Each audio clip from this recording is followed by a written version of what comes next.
ازيكم يا حلوين واهلا بيكم في قناتي. اللي اول مره يشوفني انا الاء ياسر، واللي لسه ما اشتركش في القناه ينزل يشترك بسرعه. مستنيين ايه؟ عشان فيديو النهارده مهم جدا، منتجات مهمه لازم تكون معانا في فصل الشتاء. فيلا بينا نبتدي الفيديو.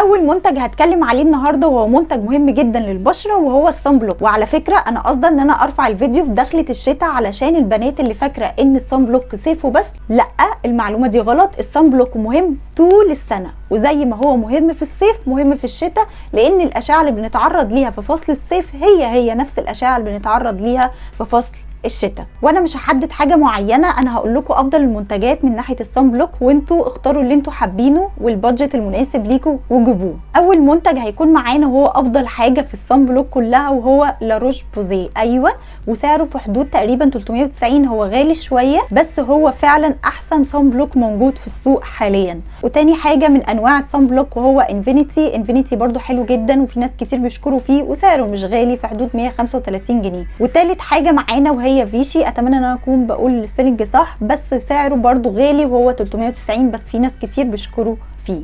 وتاني حاجة هتكلم عليها النهاردة وهي كريمات الترطيب. واحنا هنقسم كريمات الترطيب البشرة غير الجسم، ولازم كلنا نفهم حاجة زي كده، ان كريمات الترطيب بتاعة البشرة يفضل يكونش فيها اي روائح ولا اي حاجة عشان ما تعملش تهيج للبشرة والحبوب والحاجات ديت. لازم كريم الترطيب يبقى وظيفته ترطيب بس، مش اكتر ولا اقل.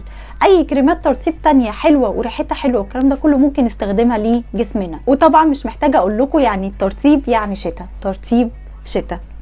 واول كريم مرطب انصحكم بيه اللي هو بتاع لا روش، سعره تقريبا 190 جنيه. سعره مش غالي وحلو قوي، بس انا بصراحه بحب استخدمه في الصيف عشان نسبه ترطيبه اللي هو مش تقيل قوي على البشره، بحس ان فصل الصيف مش محتاجين كميه الترطيب اللي بنحتاجها في الشتاء. اما في الشتاء بحب استخدم بيبانسن، سعره برده حلو جدا 70 جنيه تقريبا ومش غالي، والترطيب بتاعه عالي جدا. لو انتوا زي في فصل الشتاء اللي هو اول ما تنزلوا من البيت تحسوا ان بشرتكم نشفت فجاه، وان انتوا مهما حاطين كريمات ترطيب مش بيبانوا الكلام ده كله، انصحكم بكريم بيبانسن. سعره حلو قوي ونسبه الترطيب بتاعته عاليه. بالنسبه لكريمات الترطيب بتاعه الجسم انصحكم بكريم لونا. كريم عالي الترطيب حرفيا، واحلى حاجه ان انتوا تستخدموه في الشتاء. بصراحه انا بستخدمه في الشتاء بس لان فيه نسبه ترطيب عاليه جدا وهو بيفي بالغرض بجد، وسعره كمان مش غالي خالص. ولو انتوا حابين تستخدموا كريم ترطيب مخصوص للايد انصحكم بكريم ايفا، سعره تقريبا 20 جنيه. ده كريم ايفا، كريم ترطيب للايد بس حلوه قوي، برده ممكن تستخدموه لجسمكم.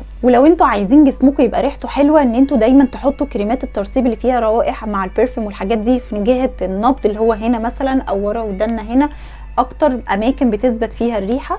وانصحكم كمان ببودي لوشن، سعره حلو قوي للجسم بتاع ايفا عامله بودي لوشن مجموعه كده بودي لوشن حلوه جدا وسعرها مش غالي 35 جنيه وحلوه جدا. وطبعا مش محتاجه اقول لكم ان مزيل عرق صيف شتاء، مش محتاجه اقول لكم نوع معين بس بفكركم.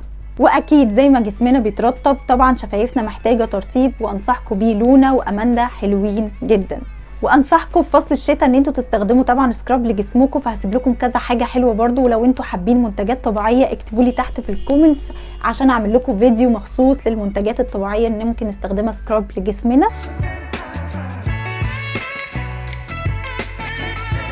وبس كده، ده كان فيديو النهارده، اتمنى يكون عجبكم. اشوفكم الفيديو اللي جاي. باي باي.